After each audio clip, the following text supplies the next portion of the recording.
calculating K.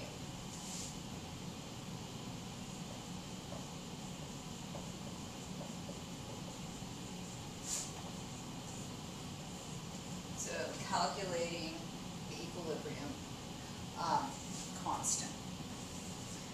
Okay, so following equilibrium concentrations, the following equilibrium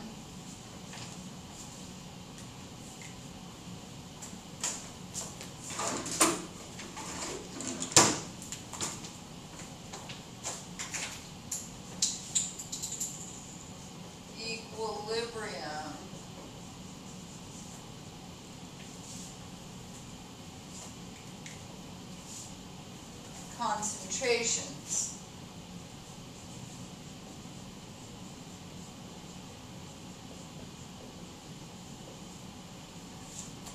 were observed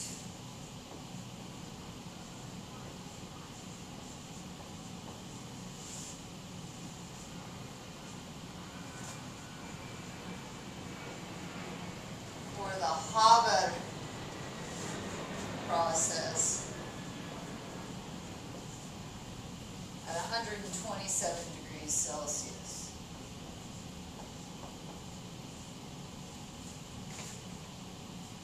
It's pretty warm, 127 degrees Celsius. Okay, so at equilibrium. First of all, you guys, let's write the let's go ahead and write their concentrations. Okay, so we've got ammonia, and the concentration of ammonia is 0.031 molar. The concentration of N2 at equilibrium is 0.85 molar.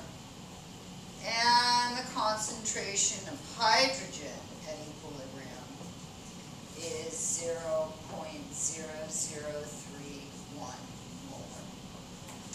Okay, so what we're going to do is we're going to move over to the other board and we're going to do some stuff with this. Now, I think the biggest thing that you need to keep in mind here is that you are given in this problem the concentration of the components at equilibrium. Okay, that's not always going to be the case. So, in the question it tells us that these are the equilibrium concentrations.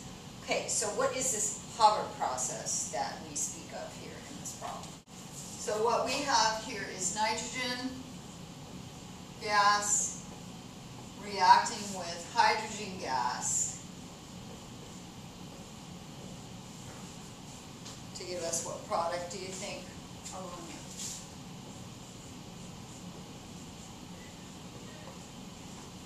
Okay, a pretty typical industrial chemical reaction because the ammonia is used for fertilizer.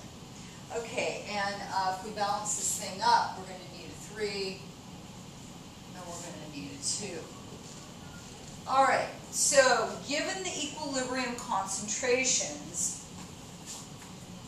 we are asked to calculate K. So that is calculate the equilibrium constant at this temperature, 127 degrees Celsius. All right, you guys, so if we need to calculate K, what do you think is the first step we need to do? It's the very first thing we need to do. We need to write an equilibrium expression. So our equilibrium expression here is going to be K is equal to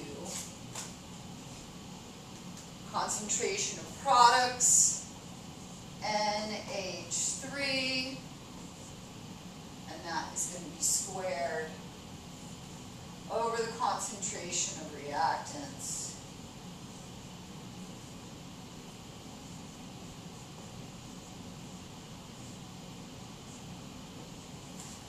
okay, so there's our expression. keeping in mind that, okay, these are equilibrium concentrations. Is that what we're given in the problem?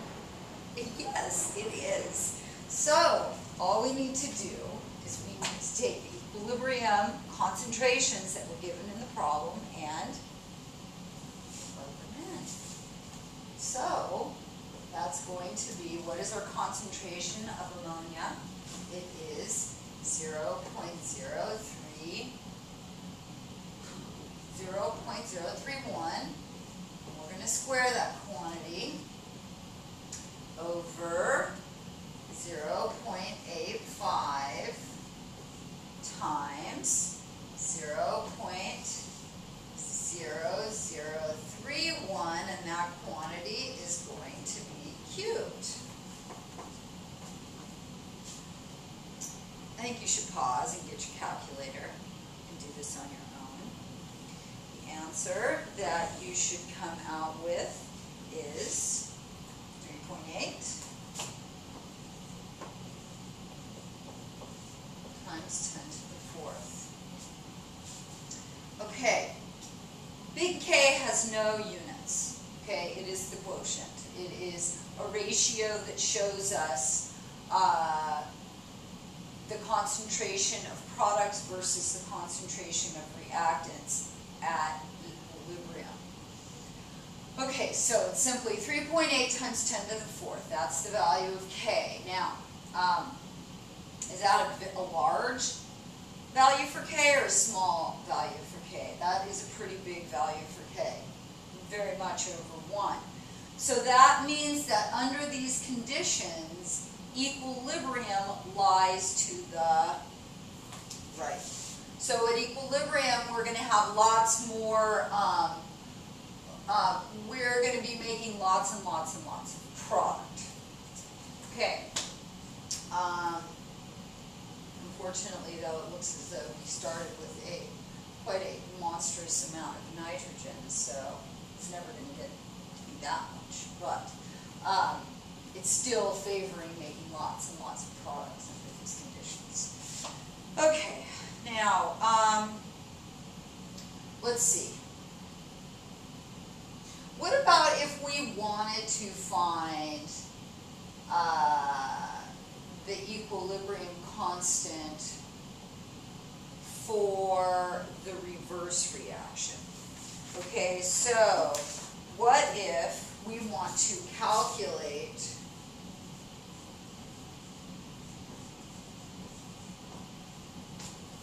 in this case, okay, so we're going to call it K, but I'm going to put in parentheses here, K prime, and that's for the reverse. So for 2 ammonias going to a nitrogen, this is gas, that's gas, and this is gas. Okay, so if I want to calculate the equilibrium constant for the reverse of this thing, okay, so you guys, what we do is we call that thing K prime. So if you see this nomenclature K prime, you know that that means it's just the reverse of this. And the whole thing, right? The equilibrium expression is just going to be a reciprocal. And so basically, you guys, K prime is simply 1 over K, right? So we can see something like that. What are some other variations that we can see on this rule? What if we are asked to calculate a KP? So instead of concentration being given in molarity moles per liter, we are given data or quantities in terms of gas pressure. in atmospheres. Okay, so if we were instead given this information as pressure in atmospheres, how would we write an equilibrium expression for that? So if we were given data in pressure equals ATM, what we would do is we would write a KP. And the KP is simply, it's going to be the same. It's going to be products over reactants. But you don't use brackets because those mean concentration in terms of molarity. You are going to use parentheses. So it's going to be pressure of NH3, and that quantity will be squared, times, and that's going to be over, the pressure of N2 and the pressure of H2, and that quantity is cubed.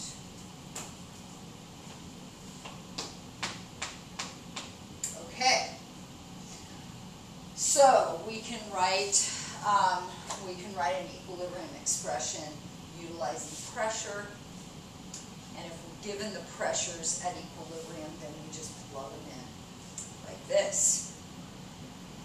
Okay, what if we want to go back and forth between a regular old K and a KP? Well, there's a formula for that.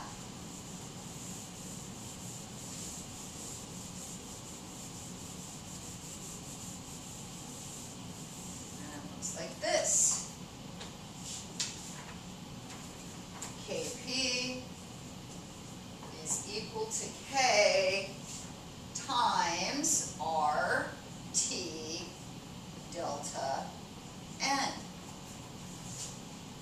Okay, so if we are given data, equilibrium concentrations and molarity, we calculate K for that. We can then calculate a corresponding KP, or vice versa. If we are given data and pressure and we calculate a KP, we can then convert that, solve for K, to have what we say is a KC, which is the equilibrium constant based on concentration. Now, what do you suppose R is in this case? It's the gas constant. What do you think T is? T is temperature in what? Kelvin. And what is this raised to the delta N power? What is delta N? Delta N, change in moles, is the sum of the product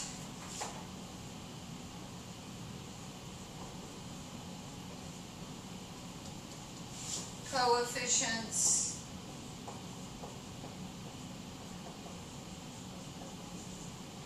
minus the sum of, so let's do it like this, minus the sum of reactant coefficients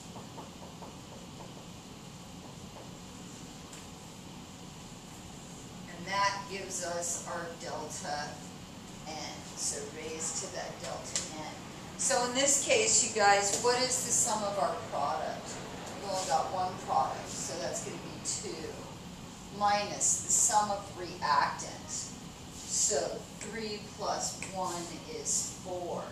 So our delta N in this case, for this particular example, is going to be -2. Would you take this to the -2 power? Would you know what to do that? So, okay, so that would be going back and forth between a KP and a KC. A KC is simply concentration, or calculating an equilibrium constant based on concentrations in moles per liter. Kp is calculating the equilibrium constant based on pressures in ATM. All right, we've got one more little bit of thing to talk about, and that is Q.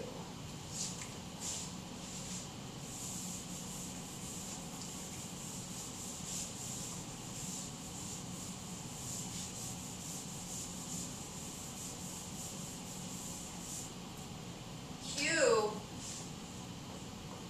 is the reaction quotient. Reaction quotient. And generally, what you're asked to do with Q is you're given initial concentrations, and then based on Q and based on the value of K, you make a prediction about which way the reaction is going to move. Is the reaction going to move forward towards products, or will under these conditions the reaction move backwards in terms of reactants to make reactants? Okay, so Q is determined. So Q is determined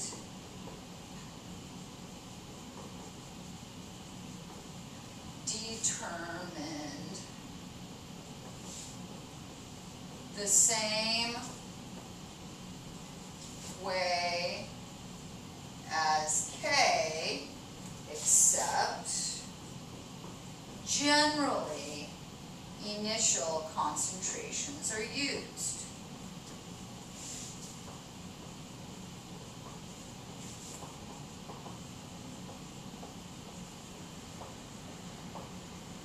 So you just write an equilibrium expression like you write a normal equilibrium expression, but instead of saying K is equal to whatever concentration over whatever concentration, blah, blah, okay, this thing is called Q,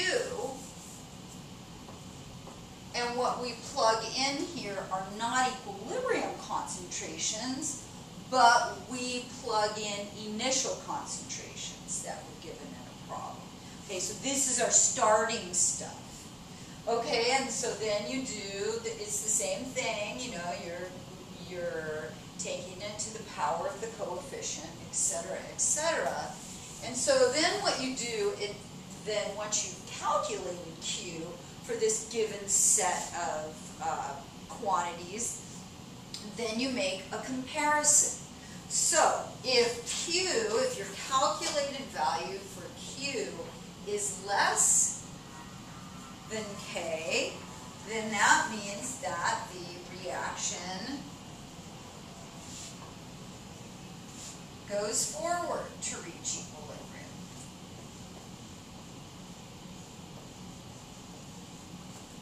So it's going to go towards products. If Q is greater than K, the reaction is going to move backwards.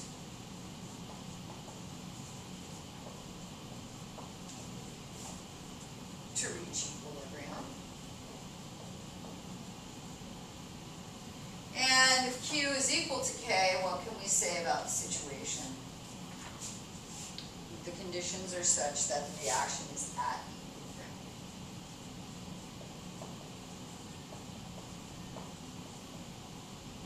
Okay, and this is really bookkeeping, you guys, right here. We will we'll talk more about this as problems arise, but it's just something that you need to get down in your notes.